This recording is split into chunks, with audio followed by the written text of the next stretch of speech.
In a recent civil court ruling on a negligent discharge by a SIG P320 by Massachusetts police officer, Desrosier vs. SIG Sauer Inc., a jury found that SIG had defectively designed the P320.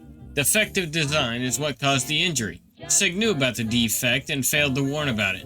The failure of this warning is not what led to the injury. The defendant's voluntary and unreasonable use of the P320 despite knowing it was defective and dangerous is what led to his injury. Despite the fact that SIG effectively won this case, because they won't have to reward damages to the defendant, they've really kind of lost in a sense, because this makes the P320 a legal liability, not only to SIG, because other jurors may still find them financially liable in future cases, but now it's an established precedent that it is a legal liability to anybody who sells/uses the P320, allows the use of the P320 in their establishment or company. Across the board, several tactical training schools, police departments, and security companies are banning the use of the P320 out of fear of legal liability for injuries caused by it going off when it wasn't supposed to.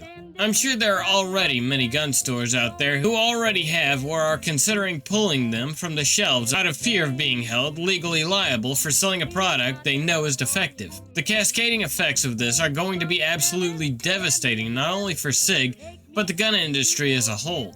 Imagine somebody bought a P320 from a gun store and it eventually goes off, injuring somebody. SIG's lawyers may point this case and say, why is it our fault? Why shouldn't the gun store or gun owner be held liable for damages? Here's this case from Massachusetts, where we weren't held financially liable.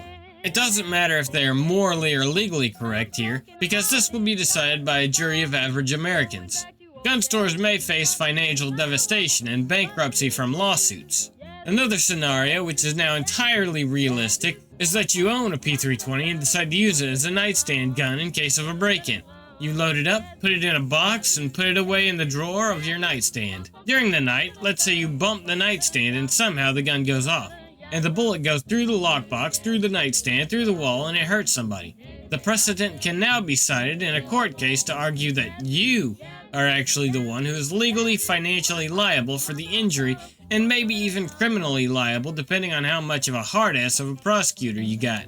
I think honestly people who own the P320 and the gun stores that have sold them need to think very seriously about protecting their own asses if SIG isn't going to do the right thing in a timely manner. If I were a gun store owner, I would seriously consider sending letters out to all of your customers telling them that you'll take back their P320s in exchange with a comparable pistol. If I were an owner, I would try to sell it back to the gun store, and if they refused or wanted to lowball it, I would stick it in the safe, unload it, and forget it existed until SIG is legally required to compensate me for it. Before anybody says that a gun store taking in a bunch of guns they're not going to be able to resell in exchange for a bunch of guns that they would have otherwise been able to make a profit on would destroy them financially, consider that a single lawsuit could be substantially worse for them financially and, more importantly, reputationally. They might be able to recover from the former, maybe even derive from it, but they would almost certainly be destroyed by the latter. Jury finds P320 defective. Jury somehow rules in SIG's favor. My face win. They found it defective and decided that the guy should have known it was defective. SIG wins. But now it's precedent that the product is so fucked that everyone should know it is and act accordingly. This is going to bite them in other court cases if they ever have to argue that it's not defective junk. SIG is not liable for damages because everyone already knows SIG is dog shit. A daring strategy. Let's see if it pays off. Gotta get started, going back to old Yazoo. Oh, take me back to